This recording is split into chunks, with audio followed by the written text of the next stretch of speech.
listeners, do you come here often? Welcome to another Thuds on Film podcast. Today, I am Craig Eastman. Who knows who I'll be tomorrow? But what I can say for definite is that also with me today are Scott Morris. Hello. And Drew Tavendale. This is Rumour Control. Here are the facts. And on this here episode, we will be looking at the career of one of the more popular and distinguished of latter-day directors, namely David Fincher. So without further ado, we should probably kick this biatch off. So we're going to be addressing the career of Herr Fincher chronologically. So that means, in terms of his major works, we will be looking first of all at the much maligned Alien 3. Which one of you gentlemen is going to talk to us about Alien 3? Well, I believe that would be me. In 1992, 6 years after James Cameron's Aliens, another entry into the Alien series was released, and was yet another film with one of those production hell stories. Its development involved numerous directors, numerous writers, including William Gibson and Rennie Harlin, and at least 6 different ideas of where the third film should go, many of which were Cold War analogues. However, with so many delays, so much fanning about, and including a delay created by a WGA strike, by the time a story was settled on, the Cold War was over. Well played, you boys. Well played indeed. I love that while they were looking for a direction for the third film to go in, no one at any point suggested the bin. The time and development also saw Sigourney Weaver's Ellen Ripley relegated to a minor role, but the president of 20th Century Fox declared that Ripley was really the only female warrior we have in our movie mythology. Unusually perspicacious for somebody in charge of a studio. Yes. And Weaver herself asked for a story that wasn't dependent on guns, so even further rewrites were called for. After another 1,000 or so versions of the screenplay, and seemingly as many writers, production finally began without a complete script, without effects legend Stan Winston, with a cinematographer who lasted only 2 weeks before being forced out due to illness, with strict deadlines and substantial studio interference, and with a director hitherto previously known only for music videos, Mr. David Fincher. A far from ideal situation, I'm sure you'll agree, and Alien 3 received a lukewarm response at best, and led Fincher to disown his first feature. So it's a pretty terrible film, right? Well, no, actually. I think it gets a pretty bad and unfair rap. Mm-hmm. But a quick plot summary first, for those unfamiliar with it. A fire breaks out aboard USS Sulaco, where Ripley, Newt, Corporal Hicks and Bishop are in stasis after their ordeal at the end of Aliens.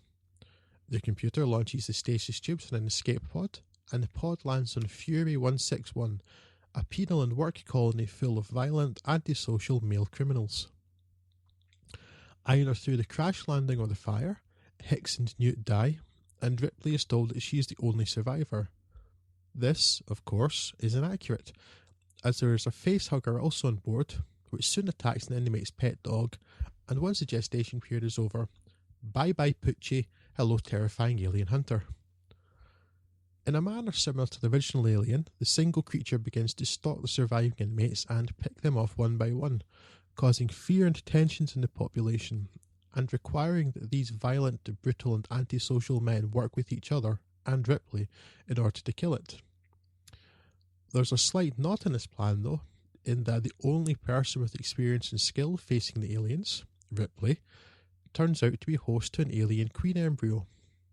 Weakened and short on time, Ripley must direct efforts to trap the alien in the prison's smelting facility, and then end her own life before either the alien emerges from her chest, or the duplicitous Weyland-Yutani Corporation arrive to turn the alien into a weapon.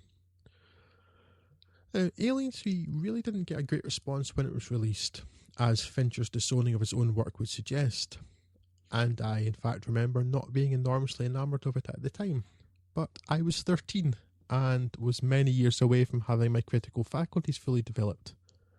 However, having revisited it a few times since, I actually quite like it. While it's not as good as either of the preceding films in the series, it has its own appeals. Perhaps most notable is the lack of conventional weapons. Not having guns increases the tension and requires inventiveness. from the characters as well as the screenwriters. Also, while the crews of both the Sulaco and the Nostromo had the potential to disintegrate, there was never the threat from them that the criminals of Fury 161 posed to the lone woman of Ripley. It's also got a few aces acting-wise. There's something reassuring about Brian Glover as Warden Andrews, though I accept that's partly because it's impossible not to associate his voice with the idea of a nice cup of tea. That's exactly what I was going to say. You can be reassured Brian Glover will put the kettle on when you need it. Yes. Then you have the erudition of Charles Dance and the power and authority of Charles S. Dutton. And while these are gifted and dependable actors, with the mess this film was in when shooting began, then the fact that such good performances and such a competent, if imperfect, final product could be wrought from it is surely testament to the skill of the director. And perhaps, most importantly, it's not Alien Resurrection. Or Alien vs. Predator. Or Alien vs. Predator 2. Or Prometheus. Or Prometheus, yes. For all of which we should be eternally grateful. I've always had a soft spot for Alien 3 since it came. I think we spoke about this a couple of episodes ago, wasn't it? Somehow this turned up, and I think I mentioned even to the point where I read the novelisation for some reason. Yes, uh-huh. Yeah, I've always had an appeal for that, but I don't stake that as some sort of claim to having been intellectually enabled before my time. More that probably I had very shit taste as a 13-year-old, and it somehow just happened to transition at the right time into actually having some critical faculties, and a point where I probably would have started to appreciate it more anyway. Yeah, I think there's a lot to be said for the inventiveness, and after the Vietnam and space bombast of Aliens, it was quite a nice turn of tone. And I think if only that every franchise in the world actually dared to shift so tonally from entry to entry. Are you listening, Fast and Furious? Or Star Wars. Yes. Then I think the cinematic universe would be a better place. But yeah, I've always really, really enjoyed Alien 3. It's by no means perfect at the time. I don't think I could really appreciate that where the gaps and where the studio interference had taken place. Now, to look back on it, I think it's very obvious. But for all that, yes, I still very much appreciate it. And having revisited it just a couple of months ago, actually, I was pleasantly surprised to find that I enjoyed it still just as much today. And yes, there's a lot to like about it. Not least of all that the location scouts decided that a horrifically polluted alien landscape ought to be shot on an English beach, which I remember being a great source of amusement at the time. But yes, it gets a thumbs up from me. Yeah, my abiding memory from when I watched it last time, which would have been about a decade ago, was that, as in line with you guys, I think it's unfairly maligned. It's not great by any stretch of the imagination, but it's an interesting twist on the formula, and it's not entirely unwatchable, certainly when you compare it with what came after it. But when I came to watch it this time, it was barely watchable. It was an absolute mess. It turns out that this was the first time I'd watched the recut version that the special effects producer put together, the assembly cut, which is as close as you'll get to the director's cut, given that Fincher's attitude toward it is not entirely positive. And it's really this version that's prompted something of a mild reappraisal of the film.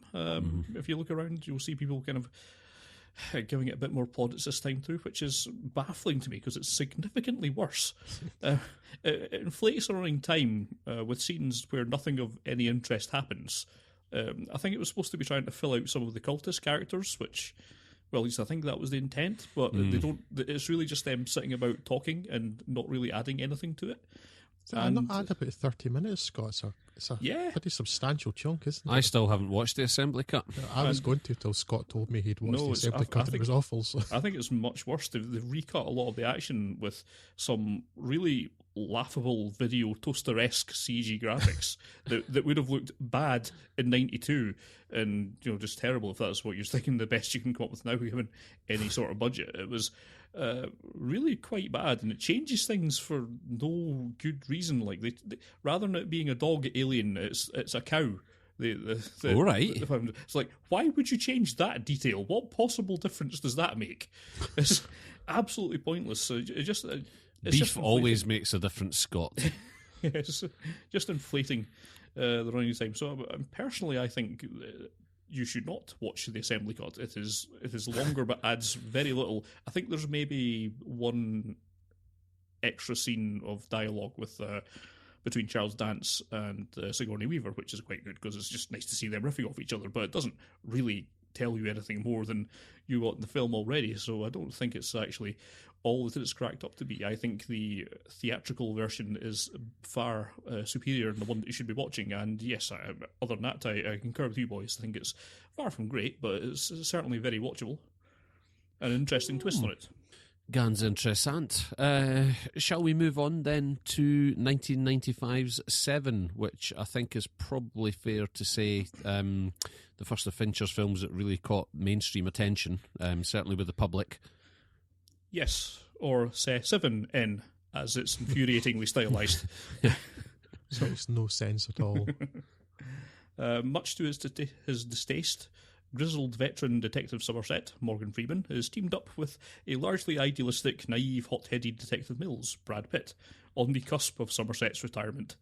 Their initial amnesty, which predictably enough will become respect over the course of the piece, must go on the back burner when it becomes clear a serial killer is at work in New York's 5 boroughs. The two move through the procedural motions while uncovering the 5 murder sites based loosely around 7 deadly sins before the killer, Kevin Spacey's John Doe, unexpectedly gives himself up as part of his cunning master plan to make himself and Mills exemplars of the last 2 remaining sins. Now, you have to applaud Fincher's sense of continuity, taking the same dark, dilapidated, dingy tone of Alien 3 and moving it wholesale to New York, which hasn't looked this unappealing on the silver screen since the days of Taxi Driver. It fits the subject matter well, although the almost relentless grime grows wearying. A lot of this film's appeal to emotion appears to me to be based upon the shock value of the tableaus that John Doe is creating, but there's nothing like a couple of decades of torture porn to lessen the shock value of this film. A confession. Before preparing for this podcast, I hadn't seen Seven, largely because, while really? I missed it first time around, I couldn't miss the relentless parrying and the inevitable spoilers of John Doe's final trick. So for me, by this point, it's been quite comprehensively defanged, and as a result, I don't find that there's much left in Seven for me to appreciate. Freeman is motivated, so gives a commendable performance, but this was the time of Brad Pitt only just emerging from his chrysalis of improved acting ability, and for my money, 12 Monkeys was by far the better turn of this time period. Not to say that he's bad as such, but I don't find him particularly engaging here. But if you're not all that impressed by the grisly details of the murders, I don't think there's an awful lot else going on here to care about. There's not much in the way of investigation going on, and what little there is feels a lot like filler material to pad time between the killings. The main duo get some character development over the course of the piece, but nothing that's not resolutely conforming to genre norms. Perhaps the biggest disappointment is Spacey's John Doe, who's quite the most boring psychopath I've seen since Dick Cheney was last interviewed. He's so bland it's difficult to care what his motivations are, which is just as well as you're not really going to get any joy in that front either. Being crazy seems to be its own reward in this instance. Perhaps I wasn't able to appreciate the intended impact. As I say, this was ruined for me before I could even get anywhere near it, so I'm not best placed to really judge it. But it is probably the biggest disappointment for me in this podcast. It's certainly not his worst film, but obviously it has quite the reputation, and when I got down to watching it, I feel it's just a mix of cliched structure and try-hard, dark and edginess, so beloved of the 90s, and it made it feel like it's just a very old film. It feels like it's aged quite poorly. He's done much better serial killer-based films, which we will talk about in due course, and I would probably recommend that in Seven's place. For me, at least, this is a swing and a miss. I know I'm in a minority opinion of that one, so I'll pass this over to one of you boys. I know. I remember at the time in the cinema seeing Seven and coming out thinking that is the best thing I've seen in my life, and I think I felt that way because it's the first time that I had seen a film so completely commit to what must have been at the time a very sort of dangerously unpopular vision of bleakness, and having the nuts to follow through on that ending, which obviously, I mean, it's part of Hollywood lore now, the lengths Fincher went to and having to shoot an alternate ending where Mills climbs back in through the window and saves his wife from John Doe at the last minute sort of thing, and they all live happily ever after. But yeah, I mean, the level to which this film committed to that darkness, and obviously as someone in their mid-teens at the time, I thought that was the best thing ever. And I think Seven's always going to be a victim of its own success in that it was very much at the spearhead of that thing in the mid-90s. It very much informed that tone of darkness that came afterwards. But yeah, I agree with you largely about the whole issue of it having been defanged now by other elements of popular culture, most notably, as you say, the whole sort of torture porn movement. Yeah. That's not the film's fault, but I can only but call you it can. like I see it from where I am. Yeah, now, exactly. No, and I think on my most recent viewing of it, I felt largely the same way. And what I found was that it's...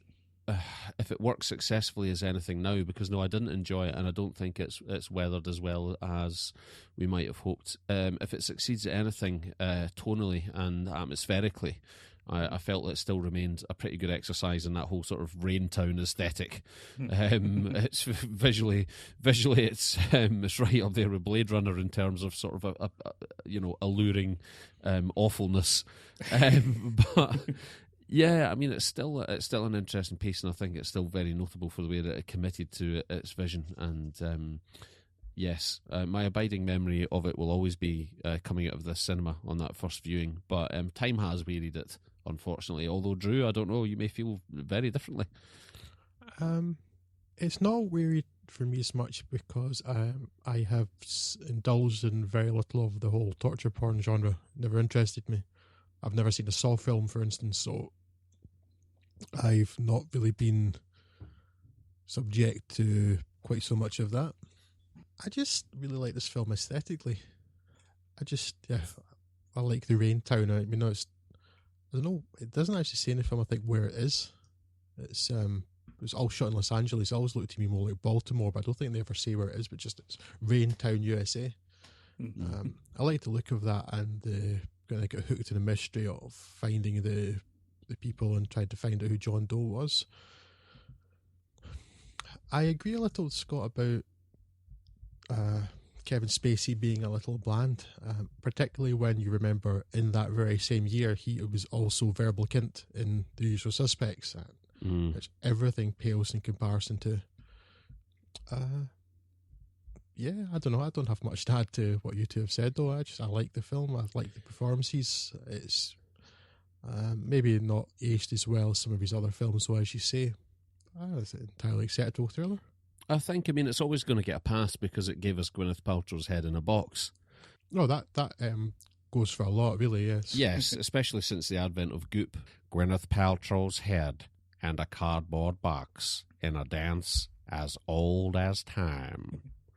It'll always get a pass in my book for that alone. Yes, I'm not going to say what I was going to say other than that. But yes, interesting, very interesting. Sorry, Scott, were you going to say something else? No, nothing. I was going to say it's a suggestion for Amazon to improve the service. If I want to respond to that email. Oh dear. In that case, then, I will move on to 1997's The Game. Nick Van Orton is a modern-day Ebenezer Scrooge, a wealthy, self-obsessed San Francisco businessman whose financial success, built upon that of his late father, has come at the expense of his personal social well-being. Of all parties who recall his birthday, Nick is the least interested, certainly less so than his estranged brother Conrad, who makes a rare departure from his own hedonistic existence to deliver Nick his gift, an invite from the nebulously monikered Consumer Recreation Services. Quite who CRS are and what do they do is a matter of mystery, but following an application process of multiple choice psych profiling and physical examination, Nick enters his game, a series of staged, often initially innocuous events inserted into his everyday life that seem to steer him through an increasingly nightmarish San Francisco on a voyage alternating between humiliation and self-discovery. As the game gradually reveals itself as something increasingly more sinister than first envisaged, Nick is aided and or hindered by a number of incidental characters, including Deborah Kara Unger as a waitress, and also crosses paths again with Conrad, now apparently also enmeshed in some sort of game of his own. The game is one of the more interesting entries in Fincher's canon, coming somewhat emboldened off the back of the critical and commercial success of Seven, and at the same time foreshadowing the seedy male identity crisis of Fight Club. There are things it does well, initially at least, in pursuit of its goal, of blurring the lines between reality and fiction, sanity and mental dysfunction. Fincher's trademark darkness-fueled visual style is front and centre here, perhaps even more so than in any of his other movies, and at times the game feels oppressive enough that it might exist in the same Midnight Cityscape Odyssey universe as something like The Warriors. In terms of performance, the cast are serviceable enough. Nick Van Orden, come out to play. And though it may not quite be...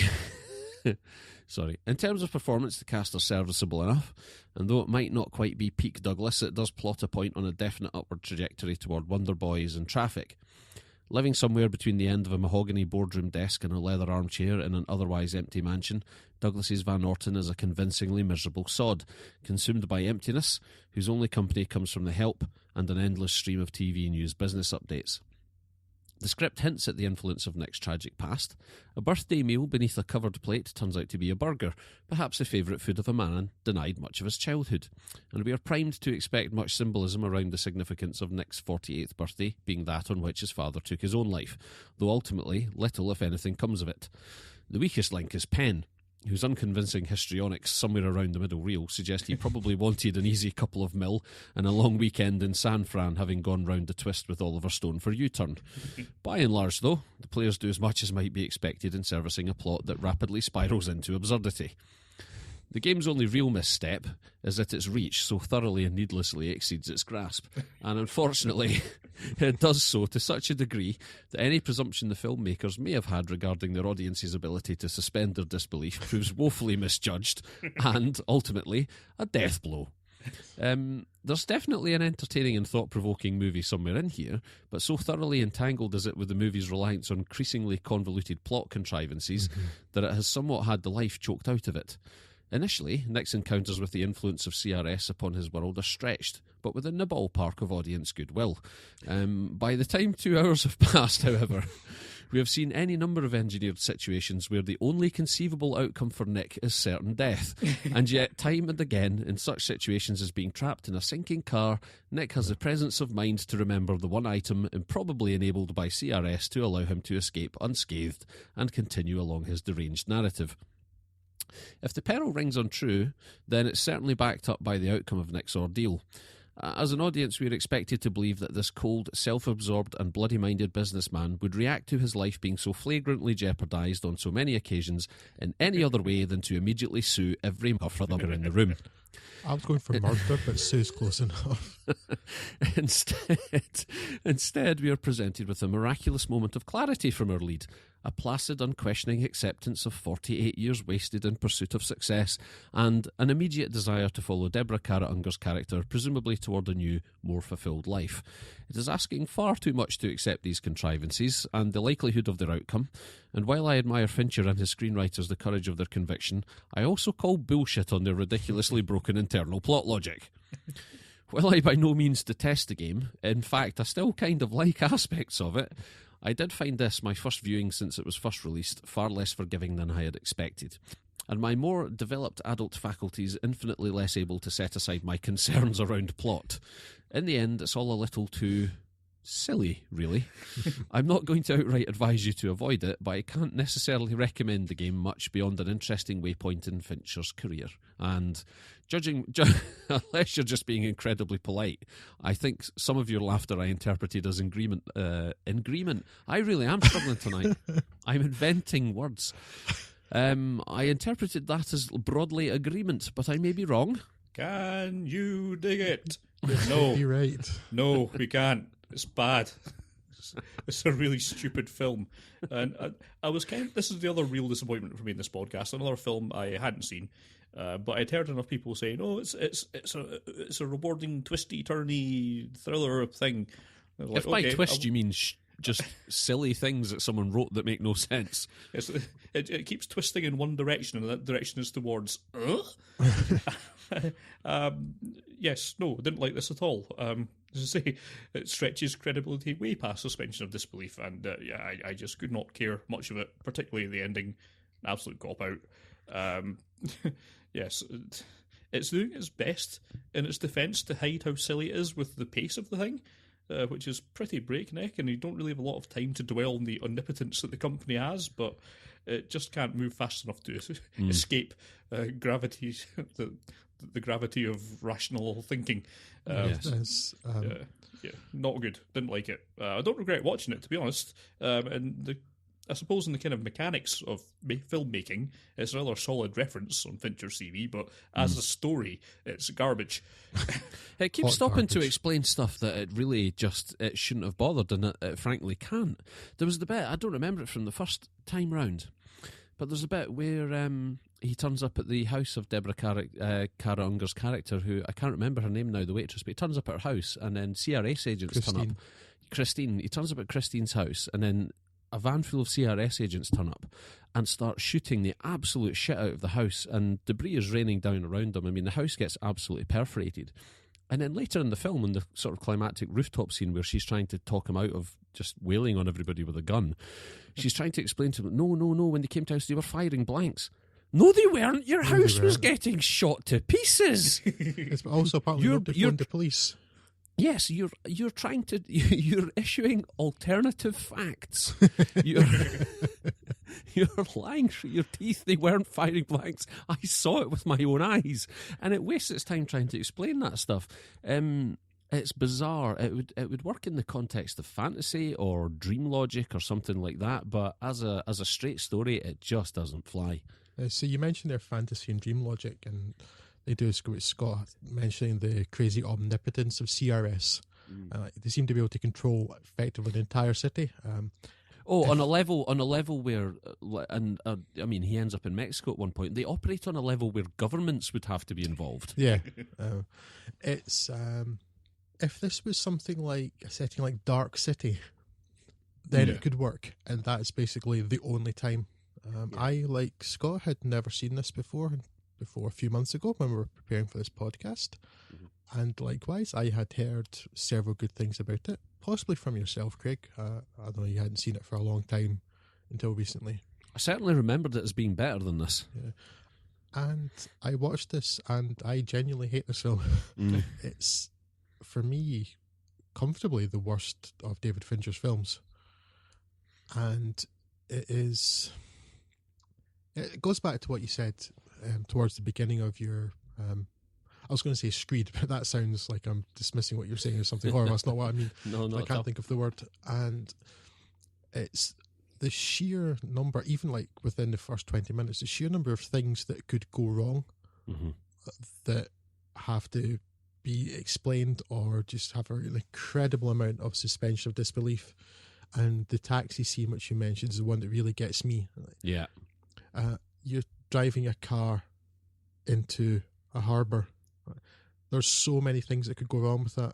But not only that he happened to stop that taxi in the first place. Yes, exactly. Yes, so it's every 2 minutes there's something that could. The whole film hinges on either something happening or not happening. That if anything else happened at all, the whole thing would fall apart. And I really detest films that are built like that. It goes way beyond suspension of disbelief. It's interesting that it's really interesting that you mentioned Dark City, actually, invoking that it could only really be explained away by supernatural influence. Because the other film that I brought to mind, actually, and it was only about half an hour ago before we started recording, I thought, oh yeah, actually, the other framework you could have for that, it would have to be something like the Adjustment Bureau, where there's some sort of reality operating behind our reality to explain away this stuff. Because I'm sorry, in our universe as it currently operates, or within our best understanding of how it operates, the game just doesn't work. Yeah, that's the entire thing depends so much on him doing a specific thing or other people doing a specific thing or not doing something, and it just makes no sense. And, you think he's found the one real gun that they missed, but what's to stop him going and getting an actual gun from somewhere else? Exactly. If something like that had happened. Or simply pulling a knife on someone. Yeah. Anything or like that. He gets a different tax. So just at one point earlier in the film, he decides not to go along with this. And then suddenly, everything's screwed. So it hangs so much on the necessity of people acting in a certain way or doing a certain thing, and it's too much. even the way the character's portrayed as well, Drew, I just felt like I didn't find it believable that a man such as the character that Nick Van Orton's painted with would entertain these guys at the application process at the point at which they said it'll take 2 hours max, and then he ended up there all day. That in itself just didn't ring true. He would have walked out at some point and said, I've had enough of this. You've given up. You've given them maybe 15 minutes of his time. Well, no, I'm losing money by doing this. I'm a stockbroker or whatever. It's like, they're literally costing me money to be here. I mean, it's preposterous enough that I don't think there's any character in the world that would go through what this poor sod was put through, and then anyway go, oh, ha ha ha ha ha, funny joke, guys, and join a big birthday party after falling on a bouncy castle, going, yay, this was great. This has certainly changed my outlook on life. You would either have a nervous breakdown or you would punch everyone in the room. Yeah, Craig said, you made me believe that I'd killed my own brother, and so racked with grief was I that I've just tried to commit suicide. This is the best birthday party ever. Yes, Craig, you said suing earlier, but apart from the mental anguish you think you would be experiencing then. Yeah. I think the first thing I would do is start attacking people. Yeah, the ordeal of putting the first thing I would do is, where are the real guns?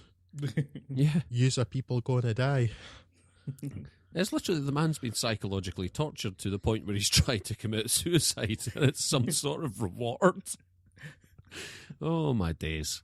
Yeah, so for all of those reasons, it's so flimsy. That's why this is my least favourite David Fincher film by a distance. What's that, Scott? Preposterous film. Take it away from us.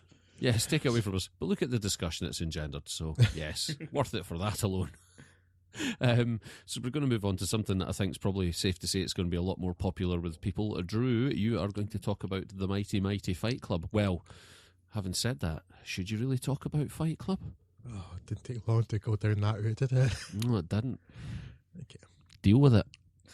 I'm not beneath the cheapest of jokes. We know this. This is why we love Stroke Tolerate You. I just love stroking him. Is it wrong that I'm aroused? It's expected. While Seven is the film that brought David Fincher to the world's attention, I'd argue that it is with 1999's Fight Club, an adaptation of Chuck Palahniuk's 1996 novel, that he really made his name.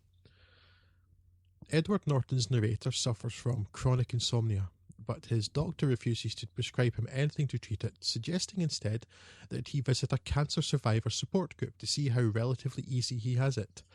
Now, I'm pretty sure that's not good medical practice, but let's set that aside for now. But it clearly works. To his surprise, he finds relief and catharsis at the session and soon becomes a support group junkie, pretending to have survived the same disease or condition as all of the poor souls he encounters. His mellow soon gets harsh, though, when he begins to notice Helena Bonham Carter's Marla at several of these groups, and recognises her as being like him, and finds her presence unwelcome as it reminds him of his own mendacity and dishonesty. He then finds another outlet for his frustration. After meeting a soap salesman called Tyler Durden on a business flight, he moves into Tyler's house after discovering that his flat has been destroyed in an explosion. They then often go out to a bar together and get into fights outside. After doing this a few times, they attract a crowd and soon set up their own fight club in the bar's basement, where men meet to fight one another for leisure. It becomes so popular that Tyler and the narrator set up franchise clubs all over the US. Tyler then turns these clubs, unbeknownst to the narrator, into an anti-corporate anarchist group called Project Mayhem, which performs acts of vandalism, sabotage and terrorism. Outraged by this, the narrator begins hunting for the now absent Tyler, only to discover that he is, in fact, Tyler, and that they are two personalities sharing the same body. The film concludes with Tyler's plans to wipe out the debt by destroying the buildings which contain credit card company records, and the narrator's attempts to separate himself from Tyler.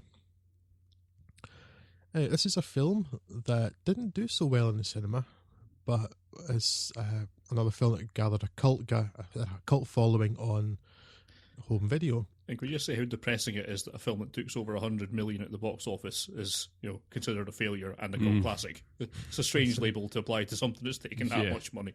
Yes, but that's Hollywood for you, unfortunately. I don't make those rules. And in keeping with many cult films, this is yet another cult film where a large selection of its fan base and critics took entirely the wrong message from it, seeing it as glorifying violence, and this came, inevitably, with the media fears that people would copy the film and found their own fight clubs, a fear as breathlessly hyperbolic and moralising as such things usually are, when, in fact, the violence in Fight Club is there because it's the one time where these men can feel something real, in a world in which they are numbed, anaesthetised, and where only materialism and consumption matter, not experience. It's also considered a treatise on mid-90s, how would you describe it, identity crisis in men, particularly men in their 30s. The emasculation of a generation. Yes, as the film says, we're a generation of men raised by women. The middle children of history. Yes, children of the baby boomers, and feeling they don't quite have a place in the world. And one of the things that set out quite early was David Fincher's penchant for stylism. It's perhaps either the nadir or zenith of that, depending on how you approach that. But it's a very, very distinctive looking film. It's kind of ugly in many respects, which is very deliberate. It's meant to reflect the characters, their masculine crisis, and their desire for reality. I would say Fight Club. It's currently my favourite of Fincher's movies, and I was obsessed with this film for a long, long time. As was I. Yeah, I think visually, it's his most strongly realised film. I also I tend to think of literary adaptations in two categories. I think of literary adaptations which are very literal, sort of directly transposed adaptations, and then there are those that sort of take an idea or the kernel of a story, so something like Jaws, for example, and sort of go off on their own sort of tangent with it, and they don't necessarily stay truthful to the source material or faithful to the source material at large. And in that first category of sort of direct transpositions from the book, this remains like one of the best adaptations from a novel that I think I've ever seen. Yeah, I think the way in which it captures the air and the feeling of the book, the sentiment of the book, and it doesn't just capture it. It doesn't just capture it in the script; it captures it tonally and aesthetically and atmospherically. I just think I was in love with this film for such a long, long time, and it just. Yeah, it's one of those films that when I sat down and thought about it, I couldn't really justify it in my top 10 favourite movies of all time list that we spoke about way back when, but it wasn't far out. And if you'd asked me even a couple of years ago, actually. If you'd asked me a couple of years ago, it probably would have been. You mentioned the book too. This, for me, is one of only a handful of films ever that I think is genuinely better than the book it's based on. And that pretty much never happens. I would probably agree. I mean, it's so very close to the book, which is part of it, I think, as you say, but I think this is one that just seems to, in its transition to the screen, has somehow improved on the spirit of the book. Yeah. It's one of those rare occasions where I think the director has just gotten the source material, or, when you find yourself relating to a certain aspect of something, and then someone come along and adapts it, and you find out that their idea of it was something totally different, and that they were reading it an entirely different way to you. That's one of the few occasions where I just feel like someone else got it. But this is where Scott probably chips in and says, "Pish." No, there's an awful lot to enjoy in Fight Club. It's consistently innovative, it's imaginative, interesting, the characters are well drawn, they're compelling. It's probably career best turns from Norton and Pitt, maybe even Bonham Carter, even though it's a smaller role. Visually and sonically, it's as much an assault as a film, and while that might be a barrier of entry for some, I kind of enjoyed how much this film eschews conventionality. And like you guys, I did love this film greatly in my earlier days. I think when I go back and revisit it these days, it does take on a somewhat different tone now. My problems with the film are almost nothing to do with the film, more fans of the film. There are a good chunk of the audience that treats this as a manifesto rather than a Shaggy Dog story, which is a bit disturbing. I mean, I've always enjoyed it, but I don't take any part of this remotely seriously. And its call for violent struggle as a foundation of male character, heading into casual terrorism, always looked a bit weird to us. Well, I assume for us that grew up in the UK with the shadow of IRA terrorism all the way through it. But even these days, post 9/11, it stands out a bit more. And the whole kind of rise of the demagogue, the fascistic overtones of Durden's little cult of personality, sort of stands out as a harbinger of the alt-right foundation. That's that most of the film most of the alt-right seem to identify with it, and that does start to repel me from it a little bit, if I'm honest with you. I've never quite understood why anyone could run through this thing saying, "Oh, we're being emasculated by sofas," and think that was somehow valid as an argument in any way, shape, or form. And let alone the people who actually do believe that are mostly the same people that will then go on and criticise millennials for being snowflakes when there is nothing more snowflakey than thinking IKEA is out to destroy mankind or your concept of manliness. That's it. Yeah, the notion that we've had no great war to fight, so therefore, yes, we're going to fight IKEA. There's a lot of things around the film in this sort of miasma that surrounds it that I really look at quite critically and horribly these days. I don't like that at all. But if you wade your way through that and just actually concentrate on the film itself, I think the film itself still stands up really well. Hugely imaginative, innovative, and just so forceful and powerful. Very I think with the fans, Scott, and that's what I mentioned earlier too, and the idea that this is some sort of manifesto, but there's just sort of, I don't know if it's willful misunderstanding or not of people that think that way about something like Fight Club, but they've obviously never actually paid much attention to the film, because while part of the narrator's personality is obviously conjured up Tyler in this rage and against whatever IKEA, whatever it happens to be, whether it's real or imagined in his life, he shies away from it in the end. Yes. He tries to undo what Tyler's done. He realises, oh no, I went too far, that was wrong. But the point is, he comes to the realisation that it's a pretty stupid way to think. Yeah. And they seem to miss the point entirely. But certainly there's a whole lot that can be taken out of this film or read into it. Yeah. And there's Fincher himself talked about Fincher's talked about it being pointless fascism. There's the thing about rejection of materialism, about social emasculation. Yes, maybe we don't believe so much that that's actually a thing, but that's maybe the theme of the film. The one thing sorry, I'll let you speak in a moment. No, you're all right. The one thing that I cannot get on board with, though, is the idea of it being a romantic comedy, as the screenwriter suggests, because that's clearly barking mad. I'm not quite sure. Jim Uls has said that he sees Fight Club as romantic comedy, and I can only assume he's taking the piss. And or crack. But hey, he adapted it, so he ought to know. I think for me, in your late teens, early 20s, I think there was a lot to be said for that message, and there was a lot that I myself looked and thought there's a certain appeal to that, that's sort of the dark nihilism of it. And yes, I feel like in all my life experience as a 21-year-old, I really feel like I've been sidelined and emasculated by his history. And then yes, you get to your 30s and you're like, I'm quite glad that I'm in the generation that hasn't had to fight a great war, because that means I'm still here. Yeah, that is a good thing. Yes, there's a lot to be said for that.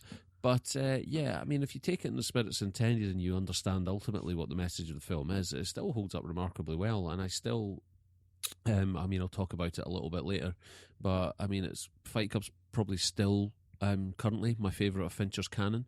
Also mine.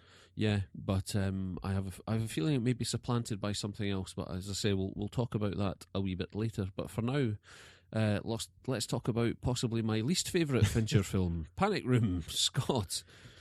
Yes, off the back of Fight Club, I don't think anyone would have picked this altogether more conventional script as the obvious next step for Fincher's directorial career, but apparently after the sprawling Fight Club, he wanted to pick something rather more contained and intimate. So, enter Panic Room, and unfortunately, another troubled gestation with bust-ups with his DP and withdrawal of Nicole Kidman just before shooting due to an injury. So Jodie Foster takes over as the lead role as Meg Altman, moving into a nice old house in Manhattan after her divorce, along with her daughter Sarah, played by Kirsten Stewart. It seems much bigger than they need, even coming equipped with a titular panic room, as installed by the previous owner. But before they even have the chance to unpack, things start to go bump in the night. Not ghosts, thankfully, but a selection of robbers up to no good, who are in time revealed to be Junior, Jared Leto, a carer for the now-dead prior owner, who has learned of a secret stash of cash hidden in the house, Forrest Whitaker's Burnham, who works for the security company that installed the house's panic room, and Dwight Yoakam's Raoul, a general-purpose thug playing a floating sweeper role. While they keep their efforts to break in relatively quiet, it's clear that they're not expecting anyone to be in the house yet, and they alert Meg, who scampers off with Sarah into the panic room.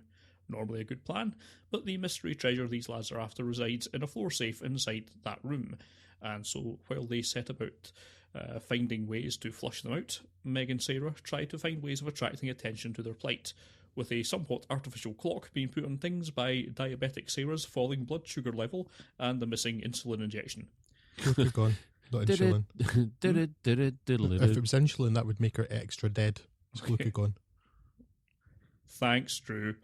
Their attempts are aided by a certain amount of pre-existing strains between the robbers, with Burnham's distaste for Raoul's violent streak evident, leading to some small measure of redemption for him by the end of the film, but perhaps nowhere near as enough, certainly as the script would want you to have with him.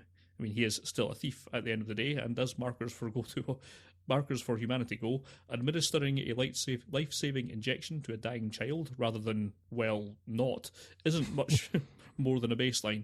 There is perhaps not all that much glaringly wrong about Panic Room, but it's very much the most mundane of the films we've spoken about so far, and probably will go on to. And it's probably the one where Fincher's visual slickness integrates the least well with the narrative. Yes. Giving the film a very unsettling feel, but an entirely different one to the one that the script wants to create. I've no real issues with any of the performances from the cast, but, well, there's not really much in the way of challenging material for them to get their teeth into, and the film's competent, but almost completely unremarkable in every way. Fincher, a man who's gratifyingly not the permanent hype jockey when on PR junkets, said of this, and also partially the game, that he didn't look at Panic Room and think, wow, this is going to set the world on fire. These are footnote movies, guilty pleasure movies, thrillers, women trapped in a house movies. They're not particularly important. Perhaps the only problem with this analysis is that while there's not much to feel guilty about in Panic Room, there's not a great deal to take pleasure in either. Yes, a bit of a non-entity, really. There's not much to Panic Room. I don't necessarily regret watching it, but it stands out like a sore thumb amongst the rest of Fincher's work as something that is just subpar. I regret watching it. I remember seeing it in the cinema and fidgeting all the way through it and just being really aggravated by it.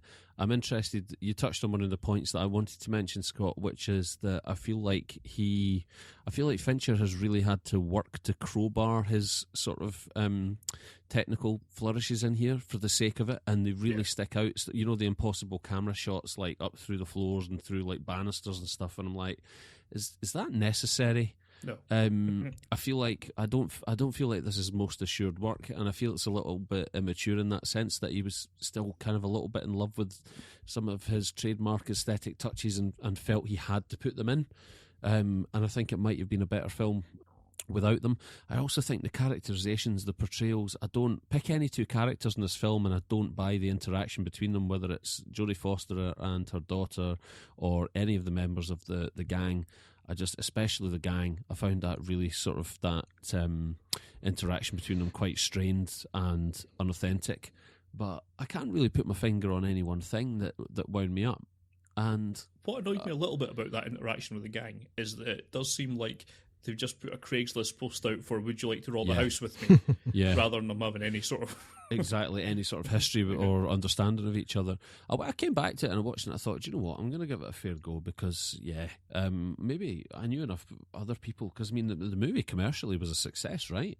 And I know enough people who had watched it and were like, oh God, no, I really liked it. And I thought, is it just one of those where I've just been in the wrong mood and I've just gone in with the wrong mindset? I don't remember having a shitty day or a shitty week when I went to see it, but I'll give it the benefit of the doubt. And I watched it again a couple of years ago, and yep, still hated it.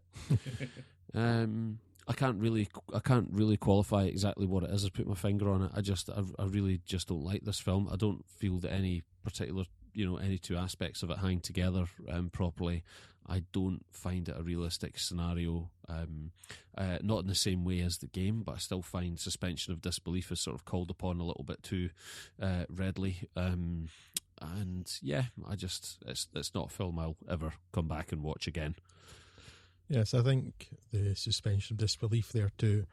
You mentioned that they are exploding gas canisters. There's destruction of walls with sledgehammers, all of which in a building are connected to two others, and it takes the entire night for anybody to call the police, and it's only somebody distantly when they contact the ex-husband. Yeah, they contact the police. None of the neighbours do. Nobody in the street heard all the explosions or anything. No, and the gunshots. Yes, or maybe it's like the explosion of the gas canister, the hammering, as a nuisance call. Like they say that there's a really annoying noise coming from this house. Not that necessarily think anything was wrong. So that's a bit of a problem. You said about the Craigslist. It was set in New York's Death Borough. That's why. The Upper Death Side. Yes, Scott, you mentioned about the Craigslist thing, which I kind of agree with too. When you've got Dwight Yoakam's character, it's like, well, these films often have one sort of crazy psychopath character who can't really control, just wants to hurt people, right? So we best stick one of them. He's wearing a necklace made of ears and stuff like that. Yeah. Because it's what's expected in this genre. Yeah. And yes, it suffers for that. That said, I find it perfectly serviceable. It's competent. I enjoy it. But after I finish watching it, I'm really not going to think about it again. Yeah. I watched it a couple of nights ago for the first time in... It might actually be the first time since just after the DVD came out, so 14 years, something like that. And it's like, yeah, okay, I'm not enjoying this. It's okay, but it's absolutely nothing special. And really, yes, it almost feels like he's got pretensions of being Hitchcock or something when the film begins with the way the music plays and you have the credits written over the way the credits buildings. are over the cityscape. Yeah. It feels like he has ambitions of being Hitchcockian. Yeah, it calls to mind stuff like North by Northwest. Yeah, something like that. Yeah, and the film just doesn't have the substance in it. I like Jodie Foster in it well enough, and this is possibly the only time that Kristen Stewart's even vaguely tolerable, largely because she's mostly unconscious through the film. And I generally find Forrest Whitaker, but accurate. I generally find Forrest Whitaker very watchable, but except when he's going Nagini, I mean Jedi.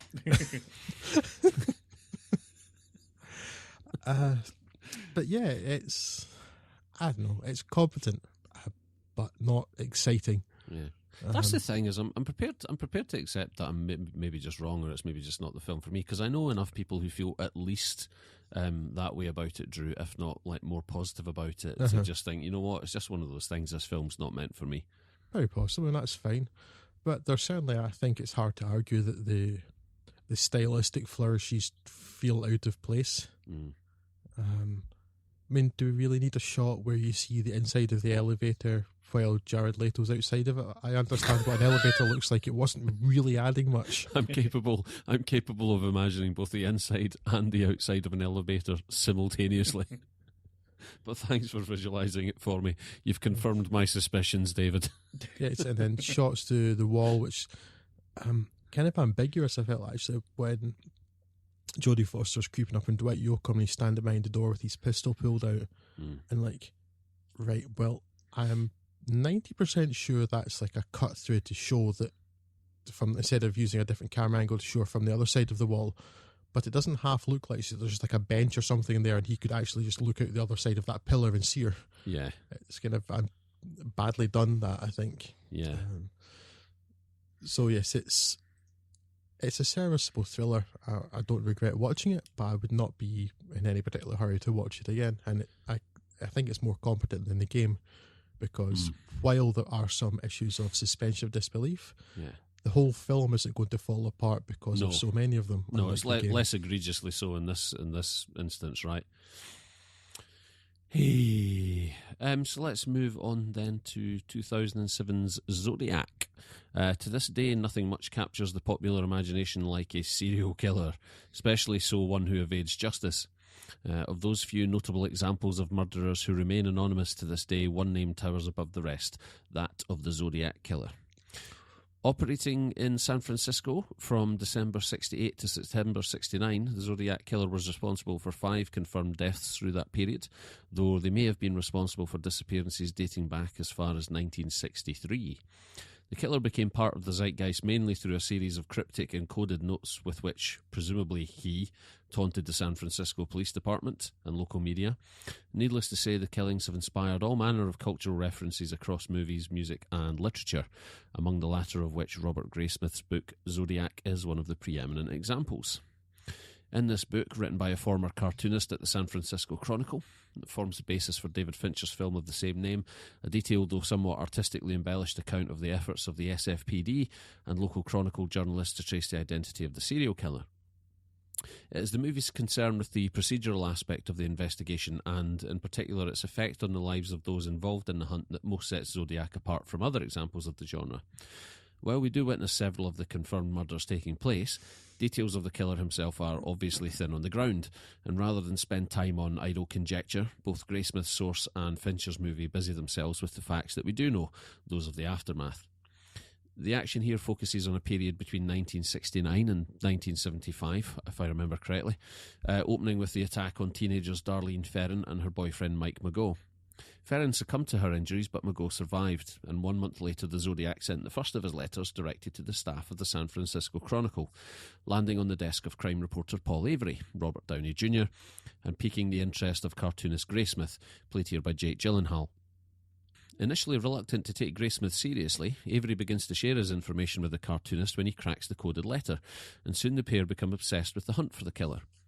Meanwhile, after 2 more killings, police detectives Dave Toschi, Mark Ruffalo, and Bill Armstrong, Anthony Edwards, pick up the case for the SFPD, and so begins the long, arduous and exhaustive search for one of history's most enigmatic and terrifying serial killers. For a 2.5-hour plus movie that takes place mostly around office desks and police interview rooms, Zodiac manages to remain compelling viewing throughout, due in no small measure to the skill of its cast who, to a man, are operating close to, if not very much at the top of their game. And I do mean to a man, for this is a veritable sausage fest of a movie, though that is somewhat necessitated by the source material. Just keep in mind that, if it's of vital importance to you, this movie will not be passing the Bechdel test. Much like his cast, there is a strong case to be made for this movie representing Fincher at the top of his game, a sentiment that has gathered some momentum as the years have passed. Whether or not you agree with that, it's hard to deny that this is probably the director's most mature and assured work to date, balancing in a refreshing reining in of his trademark technical flair with a trust in both cast and source material that one might not have expected just a few years prior. The movie only gets better as the Zodiac himself begins to fade from the public conscience, and one begins to question who are his greatest victims, the murdered themselves or the increasingly embattled police and reporters sacrificing themselves in pursuit of a ghost. It is at this point of broken marriages, resignations and demotions that Zodiac is most satisfying. As the years have passed, I find myself more and more drawn to Zodiac, and even now, as I find myself gravitating in that late 30s way toward the comfort of my favourite slippers, I can envisage a time where it may even supplant Fight Club as my favourite Fincher movie. Certainly it's one of those, like Casino or The Conversation, which, while not at the absolute top of my favourites list, I can pretty much happily stream from the network drive at any time and be guaranteed to find myself utterly engrossed. Every bit as compelling as the events on which it's based, Zodiac has deservedly earned its stripes the hard way, finding its feet on home media where it struggled in cinemas. A bit like a stabby, shooty Shawshank. Absolutely recommended. Yes, this is the Fincher film closest to challenging Fight Club for my favourite status also. And there's really not much between them. And they're such different films that you can compare them. And I have room in my life for both. I would perhaps take issue with your suggestion that Zodiac towers above all other hitherto unnamed serial killers because there is that little known fella called Jack the Ripper. But True that. But maybe let's not argue about serial killers. That would be a silly thing to do. Yes. There's really not much I can add to what you've said because I agree almost wholeheartedly with the entire thing. Everybody in it is in such good form. This was right before, I remember in the same year actually as Robert Downey Jr. did Iron Man, but after Kiss Kiss Bang Bang and The Scanner Darkly, that's the year when he's really, he was doing his renaissance after his drug problems. He's superb in it. Jake Gyllenhaal's fantastic. The ever dependable Mark Ruffalo is the ever dependable Mark Ruffalo. He's fantastic. It's a really, really entertaining film. It's so well told, and as you say, Fincher does eschew his usual penchant for hyper stylized things. I remember thinking at the time to the scene in the basement of the projectionist that Jake Gyllenhaal's in, and it's a really tense scene. Yeah. But I think a younger Fincher would have tried to make that somehow really stylized. Yeah. Maybe in a similar vein to Panic Room of having scenes through the floor or something and seeing the other guy, something like that. We would have seen both the inside and the outside of the projector simultaneously. Yeah, there's something almost mundane about the way that scene's shot. Mm-hmm. It's kind of gloomy, and it isn't particularly stylized or anything. It's just he's in a gloomy basement, but the acting and the build up of everything that's gone before is enough. And Fincher has matured a lot and knows to be restrained in that sequence. Yeah, it's like he knows to have faith in the story is enough. Yeah, exactly. Yeah, so that's when you say it about it being his most mature work. I think in so many ways, and he's right. I don't need to be flashy here. There are times for flashy. This isn't it. Just let the story and the actors do their job, and I'll just get the best performance out of them I can. Yeah. And boy, does he! And all the technical stuff he does in this, it's all in the background in service of the period kind of stuff. It's all sort of background replacement stuff and whatnot to make it look like 1970s San Francisco. So really authentic skyline stuff that probably people wouldn't have cared about, but he's kind of focused his attention there in a search for authenticity rather than bombast. And I think that really works too, because even if you weren't particularly aware of it, I think you might just notice something that didn't look quite right, and so you slip out of the moment a little. Yeah, without really knowing why. Yeah, whereas it really looks the part. It looks so good for that era. And I mean, there's even a little bit of humour in the film too. So it just, but not even so much just 11. It's more just that it rounds the characters. Like Mark Ruffalo's Dave Toschi and then Anthony Edwards saying that. No, McQueen got the thing from him with the gun. Oh no, actually I think it's Avery says that, doesn't he? But Robert Downey Jr. tells Jake Gyllenhaal that Steve McQueen got the thing for Bullet from Dave Toschi, and there's a little bit of that just build character nicely without being so overt. Yeah, and as dark as the events and the material are, I mean, it's not realistic to suspect that these guys working in this job, it's very much, if they didn't laugh, they probably would have cried. It's not making fun of anything. It's all right to have a laugh in a film like this, because that would be some people's natural coping mechanism for being taunted by a serial killer. Yes. I think there are only two, I was going to say issue, and it's not quite the right word. There are only two things about this film that leave me slightly dissatisfied. One is just after spending so long, again, it's necessary because of how it happened in real life, trying to base it as much on real events as possible. One is that the time just sort of seems to fast forward spectacularly between the last contact of the Zodiac and then when he speaks to him again when Dave Toschi's been kicked out of Homicide. It's like that sort of, it feels like a jump rather than, I don't know, the progress of time doesn't feel obvious. Yeah, the first time I watched this, I don't know if I think I must have just looked away at the wrong time to stretch over and pick up my drink or something like that, and I just remember suddenly coming thinking, wait a minute, yeah, wait a minute, is this like 5 years later? What?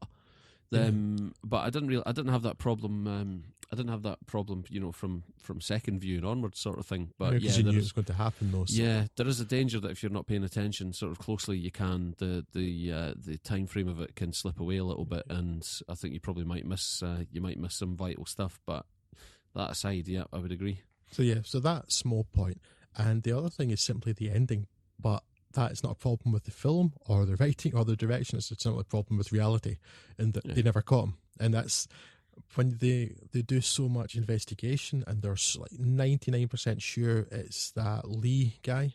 That is and everything they've portrayed in the film suggests, well, it's him, right? It's him. Surely it's him. Arrest him. And then it gets to the end of the film, and the guy identifies him, but he's dead. Yeah. And so it's the end of the film always leaves me in a bit of a downer because it's so unsatisfying. But again, it's absolutely nothing to do with the film. That's just life. Yeah. And they never caught him. Well, if it was that guy, they never caught him. Certainly they have not caught anybody else so far. So, but other than that, it's fantastic. It's endlessly watchable. So well produced. So assured, the direction in this compared to some of his earlier stuff. Definitely Panic Room, where it's like he wanted to make it flashier than the script really deserved. In this case, he's gone the other way. It's like it doesn't need flashiness. And, thoroughly enjoy this film. It feels like he took a time out from Panic, because it was like 5 years between this 5 and Panic years, Room. yeah, it was a long time. It feels like maybe he took a time out and reevaluated stuff. But it feels like a different Fincher came back after that half decade away, and all the more glad for it. But there is a man. Sometimes the right man for a time and place, and that man is Scott, and he has yet to give us his opinion on Zodiac. I have very little to say that's not in complete agreement with you guys, so I will largely hold my peace. I'll just say it's a mark of Fincher's career that this isn't his best film, but most directors would never come close to anything this great, let alone this just being a top 5 contender. And it's hugely recommended from me as well. I enjoyed it a great deal back in 2007, and if anything, I enjoy it much more today. Great performances, subject matter, and the investigation is all very compelling, and Fincher's more subdued and strong, but still strong sense of visual style and storytelling make it a tremendous watch. So yes, I concur. And you are the Zodiac Killer. So moving on to 2008. As we've established by this point, modern technology has proven that it's Ted Cruz. Yes. Yes. I saw it on Twitter. That modern technology, whose name we shall not mention in this podcast. So 2008's The Curious Case of Benjamin Button. Based on F. Scott Fitzgerald's short story, The Curious Case of Benjamin Button is the tale of a boy born in early 20th century with the appearances and problems of an elderly man. His mother dies in childbirth, and his despicable father abandons the baby at a nursing home, where he is cared for and raised by workers there. And, in Benjamin Button's hook, young old Benjamin begins to age backwards. While at the nursing home, he meets a young girl called Daisy, who will grow up to become Kate Blanchett, and she and Benjamin will cross paths at several points throughout their lives, eventually falling in love and having a child together, after which their physical ages will begin to diverge from one another again. The bulk of the film follows Benjamin as he becomes younger and stronger, he gets a job on a New Orleans tugboat, and gets involved in World War II. And also he has love affairs, and much of this plays out like some unholy and wholly lesser mishmash of Forrest Gump and Tim Burton's Big Fish, until eventually old young Benjamin dies as an infant, because he shrinks just like humans don't. Internal logic is not one of this film's strong points, in the arms of the elderly Daisy. And that's it. While it tries, unsuccessfully, to cover one man's entire life, it's still a very narrow hook on which to try to hang an entire near 3-hour movie. very much a case of style over substance. The earlier, almost fairy tale like sections are reasonably entertaining, and it's certainly not something that I could call bad, but it is pretty much pointless. I really don't know what it's trying to say or why. Several years ago, Scott and Craig posited that the film's only question seemed to be, wouldn't it be weird if someone aged backwards? And 9 years on, I have absolutely nothing to add to that. It seems to have nothing to say about relationships or the human condition.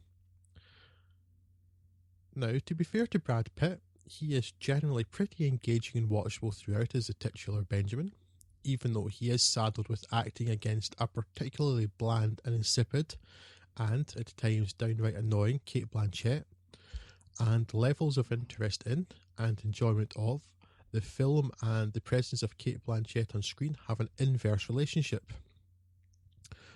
But the director at times feels missing in action because the film is sorely in need of a direction, and that's rather odd for Fincher. As we release this podcast too in the month of the Academy Awards, let me not miss this opportunity to mention how little regard I have for the Oscars. The Curious Case of Benjamin Button received 13 Academy Award nominations. 13. For a 3-hour treatise on how it'd be a bit awkward if you were born old and got younger. I think that the cloud of expletives I vented when I went to check that figure is still floating somewhere over the North Sea at this moment. 13 nominations for, though not the worst, clearly one of the least substantial films in Fincher's directorial career. Madness. For someone who hates the Oscars so much, you do talk about them an awful lot. I know. I was aware of that when I wrote that sentence earlier this evening, Craig. But we're going to forgive you because we love you. I actually refused to watch this film again because, as you rightly pointed out, Drew, the first time I attempted to watch Benjamin Button, I was enraged by the fact that he did not die a giant baby, which by the film's own plot logic is exactly what should have happened. And if you so flagrantly eschew your own internal logic as that, God damn it, I want my giant dead baby, then I am not going to give you the time of day. I want my baby back, giant baby back ribs. I will have my dead giant baby in this life or the next. And yes, I'm simply not going to give you the time of day. So yes, I can only go by my recollection of Benjamin Button back in the day. It has the air of a bit of a fantastical yarn that doesn't have anything to say about anything, and as you rightly say, what it can hope to tell us about relationships, I'm not entirely sure. It certainly doesn't seem to make any effort to do so. There must be some sort of parable one might weave out of the narrative of a man who's born a tiny old man and dies not a giant baby, disappointingly.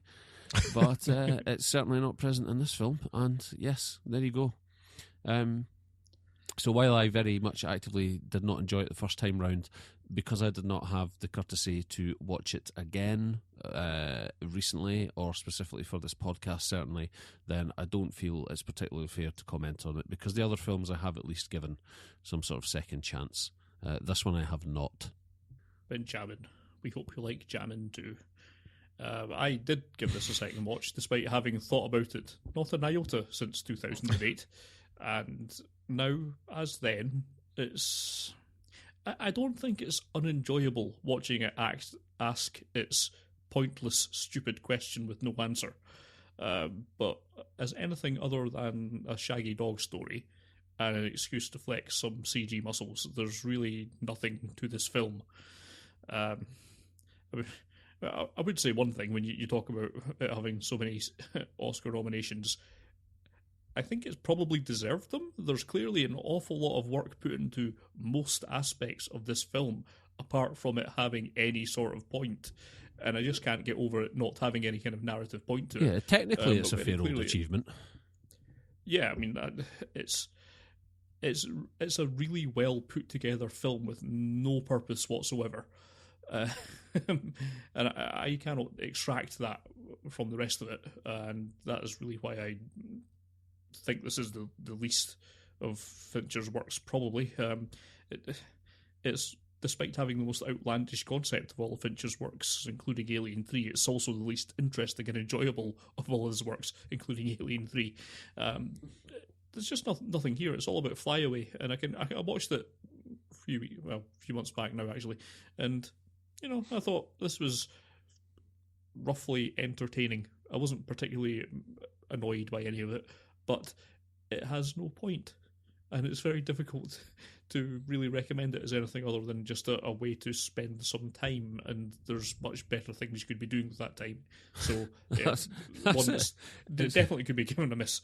Its point is literally, as you point out, wouldn't it be weird if this happened? Yes, it would. Yes, we could all do what you've just done. I just don't have $90 million or whatever to put behind my idea, getting it on the big screen. But yes, you are right. This thing would be weird if it happened.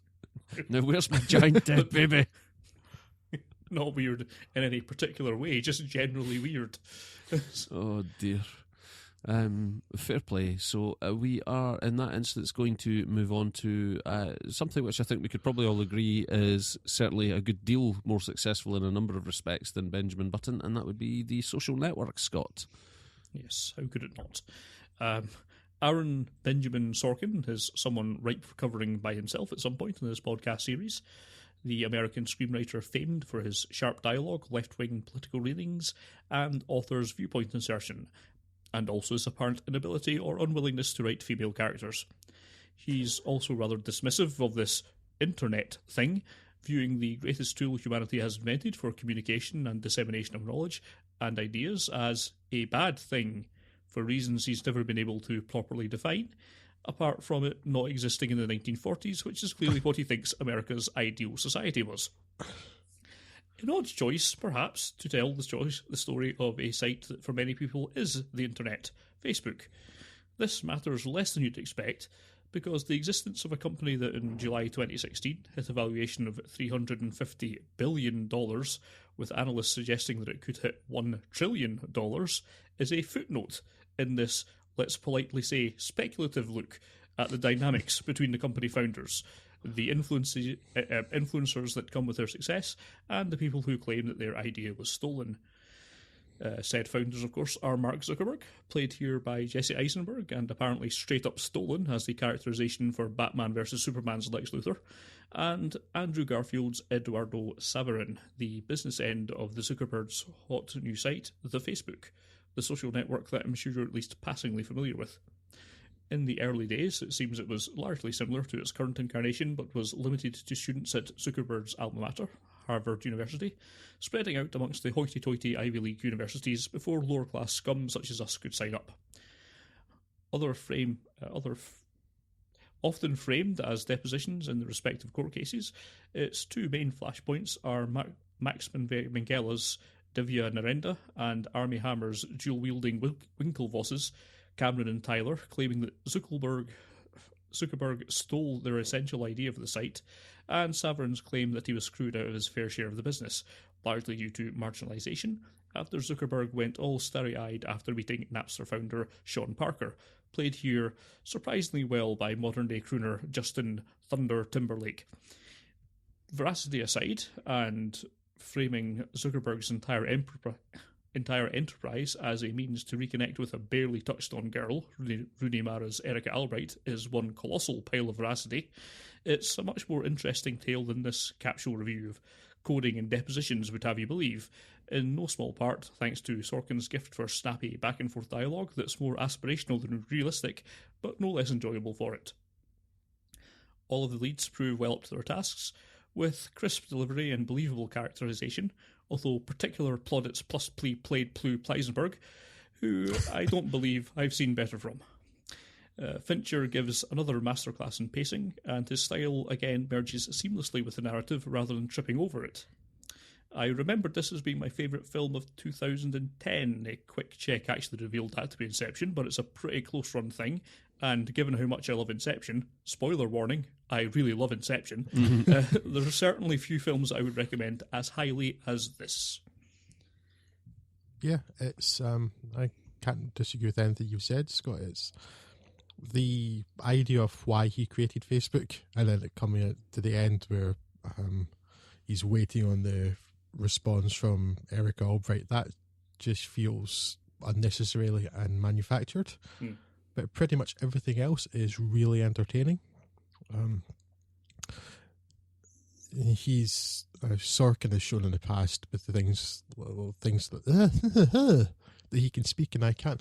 Sorkin has shown in the past with things like A Few Good Men that he can write some really snappy dialogue that's set in a relatively, well, it could be a relatively boring setting, like an office where people are investigating something, or a courtroom, something like that.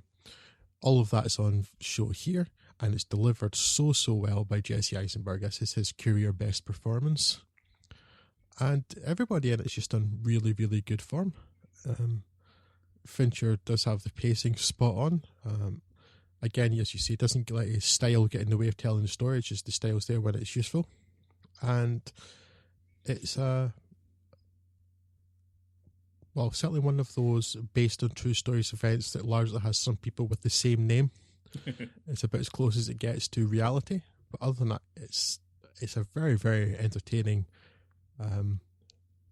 acidly funny in points film. Great performances. It's up there alongside Fight Club and Zodiac for me, maybe a tier below. I don't think it approaches the heights of Inception, but it's still a very, very good film indeed, and one that I've been able to watch a few times already and can see myself watching a good few times again. Yeah, I broadly agreed. There's something I find a little sterile about The Social Network, and I also find it difficult to take to some of the characters for obvious reasons. There are a number of characters in there who are not designed to be likeable. But yes, I don't have a lot to add to what you've said. I've watched it a couple of times now since it came out, and I have very much enjoyed it. I wouldn't, put it in the same tier as Zodiac or Fight Club, but as a backup piece, again, it's one of those where I think, even if in this instance I don't personally think like it's Fincher at the top of his game, he's certainly here operating at a level above anyone else, pretty much, at that point in time. With the exception of, as you rightly point out, Scott, Chris Nolan with Inception, and it's certainly in the top half of the list. Put it that way, a really strong entry. Just don't know, can't put my finger on what it is, but I'll take slight issue with that because I think this is as good as Fincher gets. It's perhaps my favourite. I wouldn't really want to slide fag papers between this and Zodiac and Fight Club, but I think it's up there. I really do. I think it's. It deserves consideration in the same sentence. I don't think it's a tier below. I really do like it. I can respect that. Yeah. So then, The Girl with the Dragon Tattoo. Amidst a veritable tidal wave of needless Hollywood remakes that have swamped us in the last decade or so, The Girl with the Dragon Tattoo stands out as one of, if not the most unnecessary. Arriving a mere 2 years after its native Swedish counterpart was adapted from Stieg Larsson's novel of the same name, Hollywood Tattoo, as I shall henceforth refer to it, was pretty much greenlit immediately after that movie hit Scandinavian theatres with predictable financial success. In this incarnation, Daniel Craig inherits the lead role of Mikael. I'm trying to think how it was pronounced now. I'm sure it's Mikael Blomkvist, a disgraced magazine reporter whose recent investigation into the financial affairs of a corrupt businessman and the resulting libel case have left him sans credibility and bereft of life savings. All but ruined, Blomkvist finds himself summoned by wealthy industrialist Henrik Venger, Christopher Plummer, who is looking for Mikael to secretly investigate the 40-year-old mystery of the disappearance of his niece Harriet while posing as his biographer.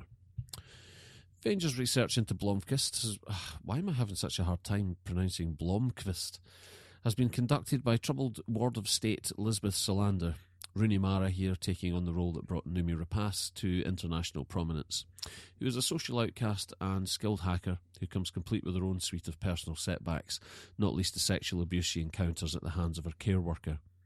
Together, Mikael and Lisbeth begin to unravel the dark secrets of the Venger family, finding their lives in jeopardy as they go, and encountering the full spectrum of Swedish accents ranging from English to very English. Never having read the source material, nor witnessed the native Swedish adaptation, I can't really comment all that much on Hollywood Tattoo's heritage over... heritage other than to say I am reliably informed that rather than an alternative adaptation of the former, it is perhaps more puzzlingly a straight remake of the latter.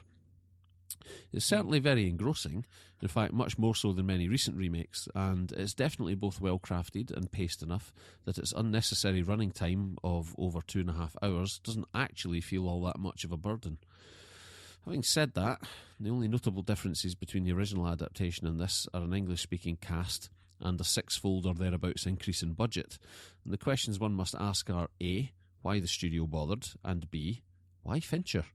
So for the purposes of this podcast discussion, the first is most easily answered, namely the studio seeing an already demonstrated cash multiplier that coincides with the recent international preference for Scandinavian crime thrillers in popular culture.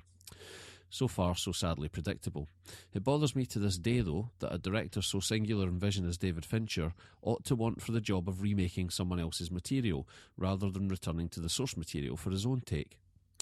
Hollywood Tattoo is perhaps the most low-key of Fincher's works to date, at least in terms of style and flair, though it does certainly check several of the moody aesthetic boxes. There is, however, a slightly sterile bent to the look and feel of this adaptation, sitting in oddly stark contrast to Fincher's Trent Reznor-fueled credit sequence that looks like a Bond intro went through a Valvoline nightmare, and It's tremendously Bond-like, isn't it? And hinting at a raw edginess that somewhat disappointingly seldom surfaces. That's not to say that this movie doesn't earn its steep age certificate. In what could otherwise have been a fairly sanitary run-of-the-mill thriller, there are a couple of unflinching depictions of sexual violence. And these go some way to informing Lisbeth's character in a short space of time, and there are some thought-provoking sexual liaisons thereafter, which offer a further complexity to Solander's makeup as a character capable of determining her own destiny, and which the film, somewhat refreshingly, does not feel the need to either explain or justify. Overall, I do find Hollywood Tattoo to be more or less on the right side of the here or there equation, although I've most certainly seen the same kind of thing done better. As a cultural phenomenon, at least on the evidence presented here, I'm perhaps a little baffled as to quite how the Dragon Tattoo literary universe became the behemoth it did. But on this second viewing of Fincher's cinematic take, I was pleasantly surprised to find it almost as enjoyable a distraction as the first. I doubt I'll be returning to it again any time in the next 5 years, and it's certainly not a keystone event for its director. However, I might go so far as to recommend it to fans of the genre, who may not already have seen it. The problem being, fans of the genre probably already have seen it. Gentlemen, over to you. My main and only issue with this film is that it's a remake. It's the best handled remake I've seen, I would argue. Certainly the modern era, but it's at heart a pointless remake. It's not shot for shot exactly, but it's close enough. And having seen the original beforehand, it's tough not to see this as completely unnecessary. But I do wonder what the perception would be if you hadn't seen the original first. That aside, I think this is a highly competent retelling of a pretty effective thriller. It's nothing outright remarkable in the grand scope of Fincher's career, but I think this is just a solidly enjoyable outing. I really, really like this version of The Girl with the Dragon Tattoo. I really, really like the original as well, and I'd say if you had a straight-up fist fight between them, you might as well just go with the original. But at the same time, this is every bit as good, and so I think this gets a bit of an unfair rap just due to the fact that it is a remake. It's tough to judge it on its own merits when you start throwing in what is inevitably a pejorative term around these days. But I think when I watched it through again, because I don't think I'd seen this since its original cinema outing, I was surprised at how much I enjoyed it. And the distance from both seeing that and the original Swedish version, which I'd seen, but not since that came out at the cinemas for a while over here. I think that did help it immensely. When I watched it for a second time, I was actually really, really enjoying it, really caught up with it, and I think it does capture a pretty effective thriller with a clutch of great performances, as you might expect from a cast this talented. This is perhaps the surprise for me of the podcast, because if you'd asked me just casually before we started looking at these things again, I would have put this firmly in the lower half, but I actually think it's worth more than that. It deserves a bit more of a reappraisal in the modern era. I think it's actually a really good film and heartily enjoyed it. Do you feel? So I do you feel recommend it to all. that Fincher sufficiently put his stamp on it, though? I don't think necessarily that it's a remake is a bad thing, but let's say I didn't see Does the it- original beforehand, but you seem to be confirming what I've been told by other people, which is it's not shot for shot, but it's close enough that it may well not, may as well not have been. But I would argue, even if you think that Fincher does not have his stamp on this film, I still think that it's hugely enjoyable. Yes. So does it matter? Mm. Are you judging this as it being a best Fincher film or just being a good film, which does not necessarily mean that it has to have lots of Fincher trademarks stamped all over it? True that. No, I just mean I'm perplexed as to why he himself would want to take it on board. I'm sure any other number of directors could have done the same sort of job. It doesn't feel like a Fincher film. Whereas with most of the others we've spoken tonight, for better or worse, you can kind of, it's not too difficult to find his DNA through it. Whereas this I struggled the most with, because it didn't necessarily feel like a Fincher film. It felt like it could have been the work of, 4 or 5 other directors. But definitely, yes, like you say, and like I pointed out, I was surprised myself to find that I enjoyed it pretty much as I did the first time round. I mean, that's a reasonable point if you have a category of Fincheriest Fincher films. This is not in the running for it, but I don't think that's a useful category to maintain. No, you're quite right. You're quite right. It's just one of those things that just, I don't know. I remain a little perplexed by it, but I absolutely take on board what you're saying. Definitely, yeah. Yeah, I'm not going to start a Fincheriest Fincher drawer anytime soon. Drew, what's the crack from your side of the? Largely, I'm on board with what Scott said. It's a thoroughly competent thriller. In fact, competent kind of sounds like damning it with faint praise, and it's not how I mean it at all. It's a thoroughly entertaining thriller. It's well acted, well made. I get a little your point, Craig, about it feeling a little sterile in places, but I think that's particularly the scenes where they're in the house in the snow and everything's really cold in that place. That feels like actually sterile, and it kind of gives that feeling to the film also. But it's very enjoyable. There's not too much more. The only 2 issues that I really have with it.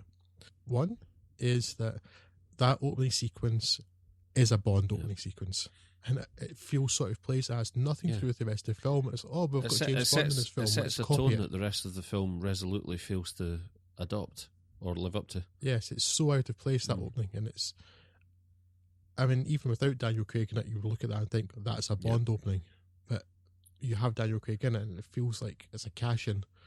And the other thing is that it's a remake, and that's not the director's fault, and it's still a very good film. He's handled it well. It's the fact that the original exists, and it was only 2 years before. I know, and audiences are so averse to subtitles, and it drives me crazy. Just learn to read. It's not difficult. Yeah, in an ideal world, that's it. It just, the original would have just been given a wider cinema release, and people would have been happy with it. But I know financially, that's just not something that the studios, It's unfortunately the world we live in. But yes, that's my only genuine issue. It's not by any means his best film, but it's very watchable, well-made film. And what more do you want? Sometimes there's so much dross out there. Yeah, sometimes you just got to be happy for a solid entry. Yeah. And so that brings us not quite bang up to date, but certainly Fincher's most recent effort, which is Gone Girl, Drew. Yes, another literary adaptation for Fincher here. Gone Girl is based on Gillian Flynn's best-selling novel of the same name. In southern Missouri, Nick Dunn, played by Ben Affleck, returns home to find signs of a struggle in his house and his wife nowhere to be seen. When the police arrive and find conspicuous evidence, they immediately begin to suspect that Nick is involved in his wife's disappearance. Suspicions which Nick does little to allay with his smarmy manner and less than distraught response to his wife's disappearance. The police investigation soon begins to undercover? I may have written the wrong word. You may have, yes. The police investigation soon begins to uncover a wealth of evidence that his wife Amy, played by Rosamund Pike, feared for her life from Nick, and that he killed her in order to receive an insurance payout. Amy's diaries paint a picture of Nick as an abusive and unfaithful husband, and Nick is soon suspect numbers 1 through 100 and vilified in the media. But not only is Nick not guilty, at least not of murder, Amy isn't even dead. Amy, it turns out, is fed up of Nick's infidelity and the breakdown of the marriage, so decides to punish him by framing him for murder and having him executed. Because Amy, it turns out, is a psychopath. As the focus of the story switches from Nick to Amy, she explains how she did what she did, created false diary entries, cultivated fake friends, staged a murder scene, and why she did it. She's mental. All the pieces successfully put in place, she leaves the town, changes her identity, and holes up in a motel and waits for all of them to play out. Unfortunately for Amy, she is robbed and has to change her plans. She gets in touch with an old flame, Desi, Neil Patrick Harris, who became a creep, and pleads with him for help, telling him the sob story of fearing for her life and faking her own death. Still smitten, Desi agrees to help. Amy then sees Nick on TV trying to clear his name, and is reminded of the smarmy, self-assured, smiling bastard Nick that she fell in love with, and decides to return to him. To do that, though, she needs to concoct yet another story to explain her disappearance. And that will, of course, mean faking sexual assault and violently murdering poor old Desi. She's a real piece of work, this one. Amy then returns to a shocked and, frankly, terrified Nick, and a police detective certain of the truth but unable to prove it. Amy insists that they try to rekindle the marriage, and, in her delicate way, blackmails and coerces Nick when he, unaccountably, isn't keen to do so. So, it's a potentially disappointing ending that Gone Girl has, but it wouldn't be hard to argue that they deserve each other. The issue I have with the ending is that there are in fact 3 obvious points for the film to end, and I think that the best is clearly the first, when Nick tries to sleep in a separate room with Amy nearby, clearly frightened for his life. But that's a relatively minor point in what is otherwise a thoroughly entertaining thriller. The performances are roundly excellent, Rosamund Pike in particular, and while the twists aren't, for the most part, great surprises, they're well handled and appropriate to the genre, thrilling. There's a smattering of humour, often black, and it's well directed and very well shot. While it's not Fincher's best, I think it's still very good and stands up very well to repeated viewing. Interesting. Yeah. I felt like I want to agree with you, and the problem I have with the film, I feel like you touched on, but you phrased it in a slightly different way, is that when you say there are at least sort of 3 points at which it could have ended, I would agree, but I would say yes, it's half an hour too long. I feel like the same film could have been accomplished in a much shorter time frame, and with, yes, a more satisfying ending. But broadly speaking, I can't remember my feelings upon when I first watched Gone Girl, which I think was when it first became available to rent. I think I had a wrong impression of what it was going to be about and what the tone of the piece would be. Mm-hmm. And I think I might have enjoyed it even more because it sidestepped my expectations a little bit and it delivered something different to what I expected. Narratively, I find it a little bit of a stretch. Not to the extent that the game was a stretch by any means, but it was within ranges of tolerance, and I actually did really, really enjoy it, with that one caveat of I felt it kind of overstayed its welcome a little bit. But by and large, yeah, it's definitely one of the stronger entries in the canon, and again, really great performances from both Pike and Affleck. Certainly one of Affleck's better performances, and yes, I would pretty safely recommend it to just about anybody. It's not by any means my favourite of Fincher's works, but I would quite happily watch it again if someone decided they wanted to whack it on the telly. I wouldn't stop them. I think of all the Fincher films we revisited as part of this podcast, this was the one I was most worried about, because I hugely enjoyed it first time round, but I guessed it might not be quite so much fun, knowing the turns in the sort of narrative in advance and watching it. But I think that's a vein, turned out to be in vain. It turns out let's call them twists, I don't think that's quite the right term, but they have little relation to the overall enjoyment of the piece. It's just hugely effective and mischievous, trashy little story that's just enjoyable even when you know the flow of it. And I think it's a commendably dark and open-ended ending, which, particularly for a mainstream piece of cinema, it's fairly brave in that respect. It's all really well acted, relatable characterizations, pacey delivery. And it's a pot boiler, but it's moved through so stylishly and swiftly that I don't think you notice that, and it might not bear the analysis of something like Fight Club. But for my money, in terms of it just being a purely enjoyable film, it's up there amongst the top of Fincher's works. It's not a great work in the way that you could sit and write reams about the likes of Zodiac or Fight Club, but I think in terms of it just being an outright enjoyable piece of trash, this is great, and I think it's up there amongst his best works. Yep, it's absolutely. one of those where it's not really a criticism. In fact, it's a big plus for me to say that like you say, Scott, it's kind of trashy pulp material, but it delivers exactly what it sets out to do, and I don't think that's necessarily a bad thing. I had something else that I felt was cromulent to say there, but I can't think what it was now. You can say that it's simply a genre movie, but one done particularly well. So that's absolutely fine. Sometimes you don't need any more than that. It's just, you do a thing very, very well, then that's all you need. And you touched on it as well, Scott. You're absolutely right. With a film like this, the concern is always going to be anything that depends on, narratively, first time round, it depends on the twist. You're always going to be a bit trepidatious about going back to it because, yes, I know those twists now. And it's obviously the mark of both, a good piece of storytelling, but also a good technical piece of filmmaking and great performances that you can go back knowing that stuff in advance and that you've enjoyed it just as much is accomplishment in and of itself.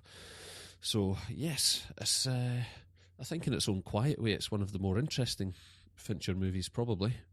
But there we go. That rounds out the list quite nicely. What surprised me a little bit about this conversation, actually, I think that of all the sort of director works we've looked at, certainly with this this large of a canon, I'm surprised that broadly quite how in agreement we were. I expected our opinions to perhaps diverge a little bit more, but I feel like we were kind of pretty much on board across the bar with one or two exceptions. Yeah, there's nothing. There was none that I can recall that one of us loved and others hated or anything. It was all within levels of tolerance. And I think it's probably a mark of his quality that I don't think he's really made anything you could outright say is bad. I mean, there's I might argue with you about the game on that one, but yes, and I also do want my giant dead baby. Yeah, I mean, those two are clearly bottom of the list. But even then, you can still look at them and think there's a few things to recommend in them. It's not like it's just made something that's outright, this is just garbage. We did have some feedback on the old Twitters for this episode. Some of it going back to November. Sorry, we've had some scheduling issues. Matt Toller, at MToller on the Twitters. He could probably write a book about Seven. Never been as unsettled by a film as I was after that one. His all-time favourite. For Zodiac, Toshi revisits the cab murder scene months later, perfectly and wordlessly conveys the frustration behind that case, and he thinks that his only real miss is Benjamin Button, which never really sold me on the concept and was too derivative of Forrest Gump. Bringing it more up to the modern era, he was also baffled by Fincher's choice of projects at times, but he elevates even the odd ones, best in the business right down, in his opinion, and he wishes that he'd venture back over to sci-fi at some point. And I kind of agree with that. I always look forward to some decent, well-made, intelligent sci-fi, and you don't get a lot of it, so he'd be a good way of doing it. It's a rare commodity, and I would welcome Fincher. Give Fincher a Star Wars spin-off. That would be interesting. Also, Stephen Nelson. I don't know, Fincher doing the Blade Runner sequel. That would maybe work. Yeah. Bit late in the day for that. Yes, I know. This is fantasy casting, Scott, not reality. Fair enough. And Stephen Nelson at Scott's Actor. On the Twitters again, 7 is his masterpiece, followed by Fight Club and then Zodiac. Alien 3 was a damn shame, but the assembly cut resurrected it measurably. No, it didn't. Why do people keep saying that? You're mad. You're crazy. What's going on with this? If you like superfluous content and bad CG, yes, go for the assembly cut, but otherwise just stick with the original vision as the studio intended it, if not Fincher himself. I think that is our lot. Cool. Well, thank you all very much for the feedback. It's always greatly appreciated. Scott, where can people get in touch with us if they so desire? You can find us on Facebook. That's at facebook.com/fudsonfilm. And the Twitters, again, huge thanks to everyone who retweets or reposts our little links to our episodes. If you can spread the word, that is fantastic. Particularly Definitely. the folks over at the Magic Lantern podcast who never fail to give us spread some love, and that's very much appreciated. So that's twitter.com/fudsonfilm or at fudsonfilm if you're already there. And you can, of course, email us. That's podcasts@fudsonfilm. There you go. You have no excuse for not getting in touch.